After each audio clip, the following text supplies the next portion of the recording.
Welcome back, everyone. We're back with the weekly update. We didn't have a whole lot of economic data coming out last week, kind of quiet week, but don't expect it to be like that at all this coming week. So let's go ahead and break down. We got CPI data coming out this week, FOMC rate hike, retail sales. So a little bit of an economic data recap for this past week. We saw ISM non-manufacturing PMI numbers come out better than expected, push down on the market. This just shows that good news is still bad news. The Federal Reserve sees these numbers. If you see the economy numbers coming out strong, it could be possibly that the Federal Reserve sees that the economy is still stronger, so they could rate hike another 75 basis point, depending on what the CPI data comes out as on Tuesday, but right before the FOMC interest rate decision on Wednesday. So we have the initial jobless claims came out as expected, but the continuing jobless claims came out 71,000 higher than expected. This is good.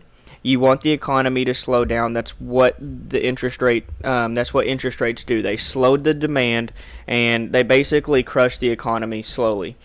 We've seen this labor market booming, but we're starting to see this slowing down a little bit. Now on Friday we saw the PPI data come out, and you saw the market absolutely puke, but then you saw the market continue to run up as the day went on. This is mainly due because PPI data is mainly about these this raw material or like food or energy. So if you know anything about what the Federal Reserve does, is they mainly don't want to really look at this data. Just they keep an eye on what the food prices and what the energy prices are, but they're so volatile that they want mainly like that core PCE data. It just shows that baseline inflation rate, so that way you don't have all these volatile numbers. So this just shows that food and energy is going up.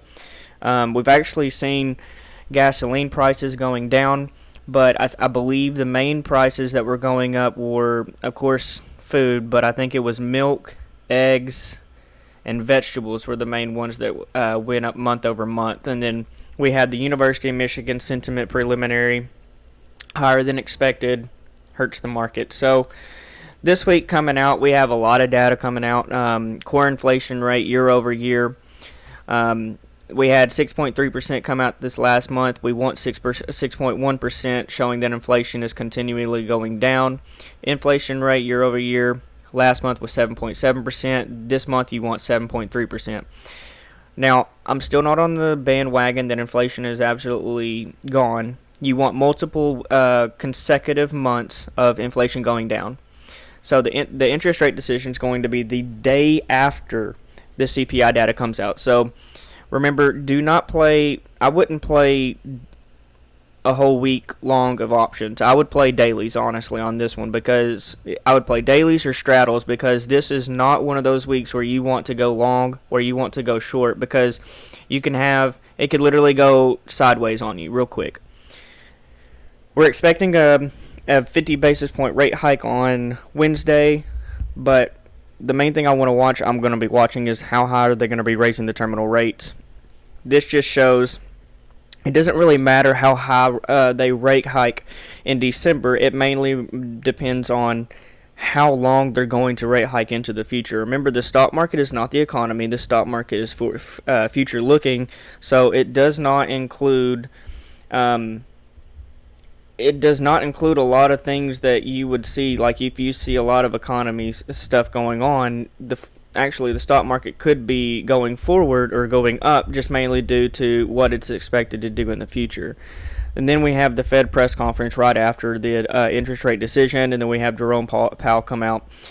If you watch his speeches, you should pay attention that you hear certain phrases that he says over and over again. Keep an eye on these phrases, because a lot of it is strategically put in there. Just watch those dovish or hawkish senses going on that he has. And then we have retail sales coming out towards the end of the week. So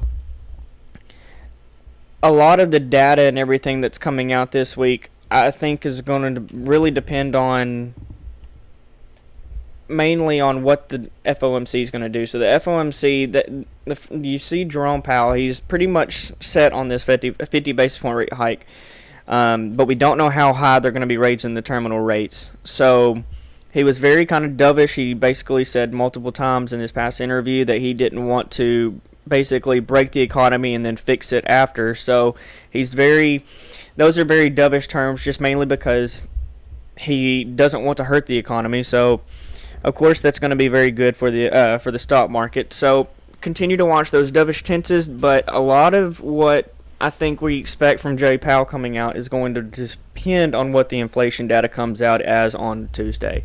So let's go ahead and look at some technical analysis here. We can see that we broke down out of this rising wedge on the daily. Once we hit this double resistance from the daily resistance along with the top part of the rising wedge, we couldn't show any more strength, lost some support, and then just started breaking down. Now the main question is do we continue to break down and fill these two gap fills down below? Sadly, a lot of this technical analysis this week is just mainly on what Powell will say going into this week, and along with the data coming out. So remember, news and data coming out is completely trumps all of the technical analysis, but technical analysis can be useful in possibly predicting the future, along with looking at technicals for support and entry and exit positions. So we have here on SPX as well, we broke down out of this rising wedge on the daily as well, along with hitting that main trend line. So now our stock RSI on both SPY and SPX are both oversold, while the MACD is starting to try to cross back to the downside. Now this could very well cross back up. It just mainly depends on what Jerome Powell says this week, but we do have some support down to the below side. We have the 100 EMA holding up right now, and then we have the 50 EMA holding up below that. Now, if we broke down below this 4,000 level, continue to watch this 4,000 and 3950 level, because these two levels are going to be mainly very high in resistance. A lot of hedging is going to be going on with that at that level. And then we also have Apple here. Apple on the daily has really been having some troubles, along with mainly due to news and everything else coming out. Now the daily MACD is pushing down pretty hard. It's going to continue to go down a little bit. You can see it's been trying to fight up a little bit on here as well, and the stock RSI is going down. So we have this main resistance right here, along with multiple EMAs right above it. So I don't expect Apple to break out this week. I think we have a quiet week going on Monday, and I think Tuesday we start ramping up really mainly into what happens going into the rest of the week. So the main question is, do we get this Santa rally that Jerome Powell could allow us to have, or do we continue to have this bear market? We had this bear market rally, and then we continue back into this bear market going in back into the new year. So these were requested. I haven't done a whole lot of research. I'm just going to do some quick technical analysis on this. AM, Ambrx, Biopharma, must have been some news or something coming out. It absolutely skyrocketed. I would not chase this, just mainly due to this stock RSI is very oversold right now, and usually gap fills that go up that high can very well come back down that just as fast. Now, you do have a gap fill, all the way down here to 0.5, so I wouldn't play this. Now, if you played this on the ride up, great job, absolutely insanely. I would love to see that, how many percentage points you hit. But looking here at HTG Molecular Diagnostics. Now, this one could actually be a play depending on what the news and data that came out on it. We broke through. We couldn't get over this 50 EMA on the daily, but I mean, stock RSI was oversold, along with the MACD needing to trend up. So I mean, you could continue to see this push. I would actually watch. I would watch this daily high right here, and then possible resistance up. I mean, I'd be watching one if depending on how strong this push is, depending on the news and everything. EOG, this is interesting. EOG Resources. So it has been crushed. Now the daily MACD is still pushing down, where the stock RSI on the daily is kind of oversold. So usually on dividend days, you usually actually see the stock go down a lot. So I would watch this. I'd watch this 200 EMA right here at 120.13, and if this breaks, I'd be getting a long put, and I'd go for 113.60, just mainly on this daily gap fill all the way down here, because this typically seems to be like some major support right here, and if that 120 breaks, I would definitely be playing that 113 range.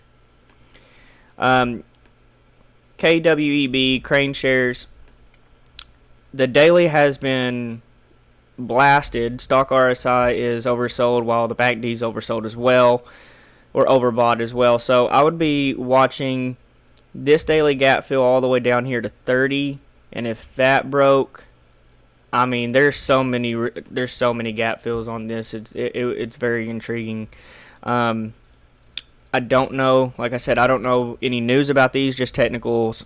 Just looking at it, this one looks very strong to me, but China, I know I can tell you right now that going into the winter months, this actually might come back down. So I would watch around 30. I would go for 30.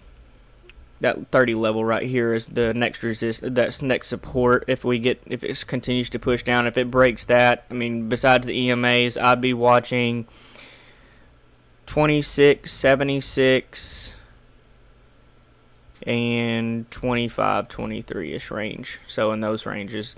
So that's mainly the stock RSI on SPY and SPX in Apple for this week. Oversold. MACDs want to push down. You have some support below, but this week technical analysis is mainly about what the data is going to come out and what Jerome Powell is going to say in his speech. So if you like this video, don't forget to like it and subscribe. Thank you to all my supporters. Everybody just continue to have a great weekend and week, and God bless.